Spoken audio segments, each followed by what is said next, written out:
नमस्कार बच्चों, कैसे आप सब। आज मैं लेके आऊँ आपके सीबीएसई क्लास 10th का जो प्री बोर्ड का एग्ज़ाम हुआ था 2021-22 में, जो इवनिंग शिफ्ट का एग्ज़ाम हुआ था क्लास 10 सीबीएसई के लिए, उसका आंसर की लेके आऊँ।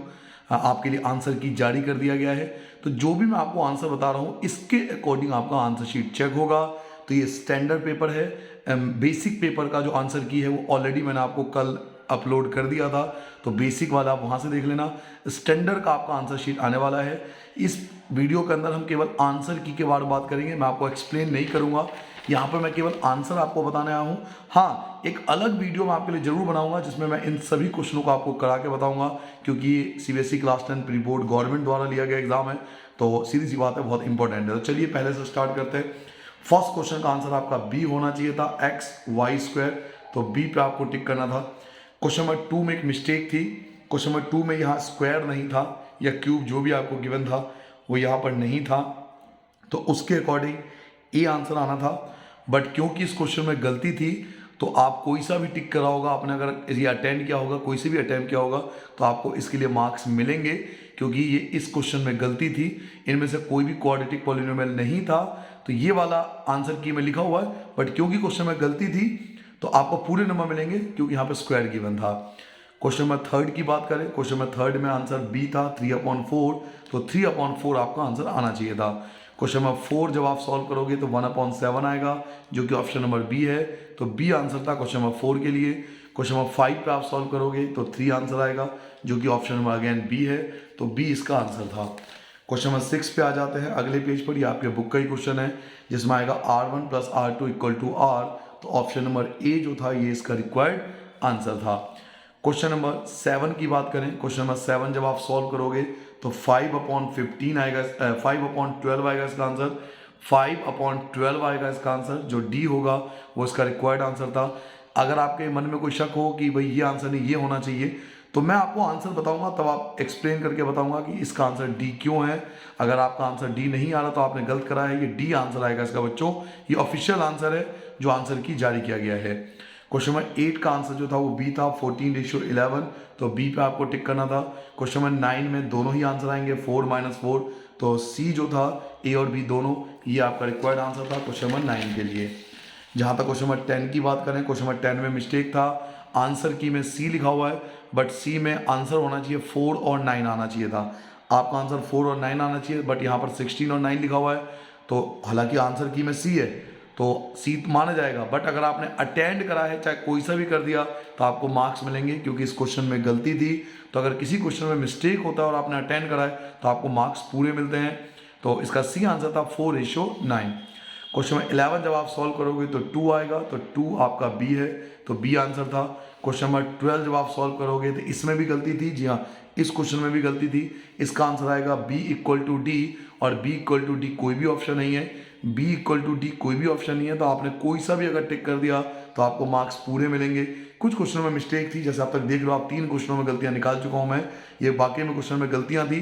तो आंसर की के अंदर हम देखें, आंसर की में उन्होंने ये लिख रखा है बी वाला ऑप्शन, बट यहाँ बी आएगा। ए की जगह यहाँ बी होता तो ये सही होता, बट क्योंकि ये क्वेश्चन में गलती थी, अगर आपने कोई सा भी अटेंड करा तो मार्क्स आपको मिल जाएंगे। क्वेश्चन नंबर 13 आप सॉल्व करोगे तो +-3√3 आएगा, जो कि ए है। क्वेश्चन नंबर 14 जब आप सॉल्व करोगे तो आपका 5.4 आएगा, जो कि बी है, तो बी आपका आंसर आना चाहिए था। क्वेश्चन नंबर 15 एचसीएफ और एलसीएम निकालोगे तो 3 और 4 20 आएगा, जो कि सी ऑप्शन ही आपके बुक का ही क्वेश्चन है, तो सी इसका आंसर था। क्वेश्चन नंबर 16 की बात करें तो 5/4 और 0, जो कि डी है, तो डी आपका आंसर था। क्वेश्चन नंबर 17 जब आप सॉल्व करोगे तो 5197.5 एग्जैक्ट आएगा, जो कि ए पर है, तो ए इसका आंसर था। क्वेश्चन नंबर 18 की बात करें तो क्वेश्चन नंबर 18 में पैरेलल भी होता है, कोइंसिडेंट भी होता है, सॉरी कोइंसिडेंट भी होता है और इंटरसेक्टिंग भी होता है, इसलिए सी जो होगा उसका करेक्ट आंसर था। तो सी पे आपको टिक करना था, प्रतिच्छेदी और समान संपाती, ये दोनों आंसर थे। इसमें सी जो था वो आपका रिक्वायर्ड आंसर था। क्वेश्चन नंबर 18 के लिए आपको सी पे टिक करना था। क्वेश्चन नंबर 19 की बात करें तो क्वेश्चन नंबर 19 में ए जो था बच्चों, ये रिक्वायर्ड आंसर था, ए पे आपको टिक करना था। क्वेश्चन नंबर 20 जब आप सॉल्व करोगे तो इसमें भी आप सॉल्व करोगे तो इसका आंसर आपका आएगा 10, के की वैल्यू 10 आएगा आपका, तो 10 जो 10 था वो इसका रिक्वायर्ड आंसर था। क्वेश्चन नंबर 21 की बात करें तो एग्जैक्ट आंसर 12th यूनिट आएगा, तो बी आंसर था।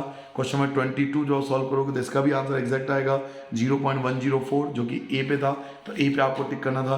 क्वेश्चन नंबर 22 की बात करें तो ये वाला एग्जैक्ट आ रहा है, तो डी पे आपको टिक करना था। डी जो था वो आपका रिक्वायर्ड आंसर था। यहाँ पर क्वेश्चन नंबर 24 आप सॉल्व करोगे तो 90 डिग्री आएगा, तो बी जो था वो उसका आंसर था क्वेश्चन नंबर 24 के लिए। क्वेश्चन नंबर 25 आप सॉल्व करोगे तो एग्जैक्ट जो रेडियस आएगा वो 8 सेंटीमीटर आएगा, जो कि बी आंसर है, तो बी आपका रिक्वायर्ड आंसर आएगा। क्वेश्चन नंबर 26 की बात करें तो एग्जैक्ट आंसर आपका 3/26 आएगा, तो ए पे आपको टिक करना था। क्वेश्चन नंबर 27 ये मेरे वीडियो में भी था, मैंने एमसीक्यू आपको कराया था, उसका एज इट इज क्वेश्चन है ये, ऑड इंटीजर, तो सी जो था विषम पूर्णांक, ये इसका आंसर था क्वेश्चन नंबर 27 के लिए। क्वेश्चन नंबर 28 पे आ जाते हैं। क्वेश्चन नंबर 28 जब आप सॉल्व करोगे तो 154 मीटर स्क्वायर आएगा, जो कि ए था, तो ए पे आपको टिक करना था। क्वेश्चन नंबर 29 में आपका 2/3 आएगा, तो डी पे आपको टिक करना था 2/3। क्वेश्चन नंबर 30 सॉल्व करोगे तो ये पैरेललोग्राम बनेगा, ये समांतर चतुर्भुज बनेगा, तो ए जो था उसका रिक्वायर्ड आंसर था। क्वेश्चन नंबर 31 की बात करें तो के की वैल्यू आप -2 निकालोगे, के की वैल्यू आपके -2 आएगी, तो ए आंसर था इसका। क्वेश्चन नंबर 32 साफ पता लग रहा है पॉइंट में है, तो परिमेय संख्या है, ये एक परिमेय संख्या है, तो बी आंसर था। It is a rational number, तो बी जो था वो उसका रिक्वायर्ड आंसर था। इसको आप सॉल्व करोगे तो आपकी पीटी की वैल्यू एग्जैक्ट आएगी 10.5, जो कि डी पर है, तो डी आंसर है। क्वेश्चन नंबर 34 में मिस्टेक था, यहाँ ए की वैल्यू तो 1 है और बी की वैल्यू -13/4 है, तो ये वाला अगर मैं आंसर की मैं बताऊं तो उन्होंने डी पे लगा रखा आंसर, आंसर की में डी पे लिखा हुआ है, बट आंसर डी एग्जैक्ट है नहीं ये वाला, तो इसमें भी गलती थी। अगर आपने कोई भी किसी बच्चे ने अटेंड करा है, कोई सा भी लगा दिया तो आपको मार्क्स मिल जाएंगे, क्योंकि ये रूल है कि अगर क्वेश्चन गलत होता है और आपने अटेंड करा है तो आपको मार्क्स पूरे मिलते हैं। क्वेश्चन नंबर 35 पे आते हैं। क्वेश्चन नंबर 35 सॉल्व करोगे तो हाइपोटेनस 18 सेंटीमीटर आएगा, जो कि बी था, तो बी इसका आंसर था। क्वेश्चन नंबर 36 रेशियो वाला क्वेश्चन, एग्जैक्ट आंसर 40 और 48 आएगा, तो सी जो था इसका रिक्वायर्ड आंसर था। ऐसे सभी क्वेश्चन में पाइथागोरस लगता है, पाइथागोरस 90 डिग्री होता है, तो 90 डिग्री बी जो था वो आपको डायरेक्ट बी पे आपको टिक करना था।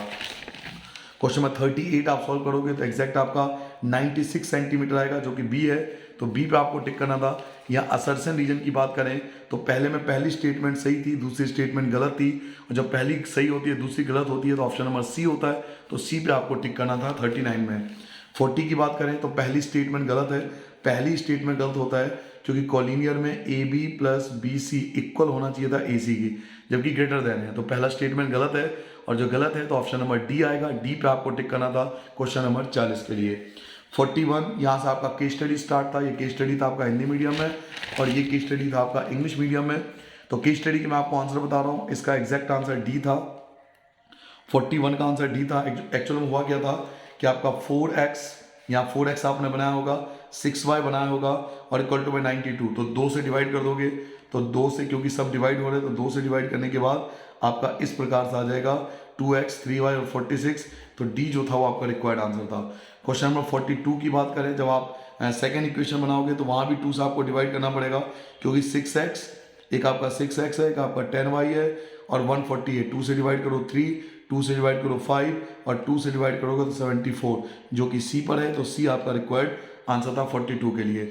43 की बात करें, जब आप सॉल्व करोगे तो जो किराया आएगा राजीव चौक से करोल बाग का वो 8 आएगा, और जो राजीव चौक से हौज खास का जो किराया आएगा वो 10 रुपये आएगा, तो ए आंसर था।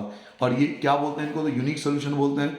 ये यूनिक सोल्यूशन का क्वेश्चन था क्योंकि आदित्य हला आया आपका, तो सी जो था उसका रिक्वायर्ड आंसर था।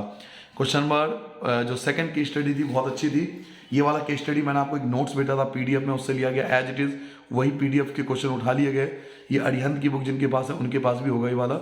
इसका आंसर, पहले का आंसर डी था 3/5, ये आंसर था 3/5। 47 जब आप सॉल्व करोगे, मैं यहाँ पर सॉल्व कर चुका हूँ तो मैं यहाँ बता देता हूँ। 46 का आंसर 3/5 मैंने आपको बताया। 47 जब आप सॉल्व करोगे तो 6/5 आएगा। अगर आपके दिमाग में आ रहा है ये क्यों आ रहा है, तो बच्चों मैं इसके अलग वीडियो बनाऊंगा जिसमें पूरा पेपर आपको सॉल्व करके दूंगा, तो एग्जैक्ट आपको पता लग जाएगा कि आंसर क्यों है। 48 की बात करें तो 135 सेकेंड एग्जैक्ट आएगा, तो सी आंसर था। 49 आप सॉल्व करोगे तो 3/4 जो आएगा वो एग्जैक्ट आंसर आएगा।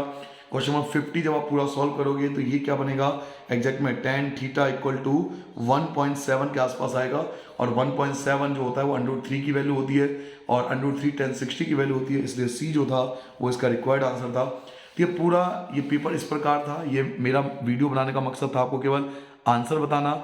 इसका मैं अलग वीडियो बनाऊंगा जिसमें पूरा एक्सप्लेन करूंगा, ये सारी चीज़ें मैं आपको एक्सप्लेन करके समझाऊंगा कि इसका आंसर क्या आना चाहिए एग्जैक्ट। तो ये आंसर की है, आप मैच कर लीजिए कि आपके कितने मार्क्स आ रहे हैं, इसके हिसाब से आपको पता लग जाएगा। ये ऑफिशियल आंसर के अकॉर्डिंग मैंने बताया, मेरे आंसर नहीं है, ये जो आंसर की आई है गवर्नमेंट की उसके अकॉर्डिंग आंसर है। ठीक है बच्चों, आप सबको नमस्कार। सबको ये वीडियो दे दो जिनका स्टैंडर्ड पेपर था इवनिंग शिफ्ट का, ताकि वो भी अपने आंसर मैच कर सकें। आप सबको नमस्कार।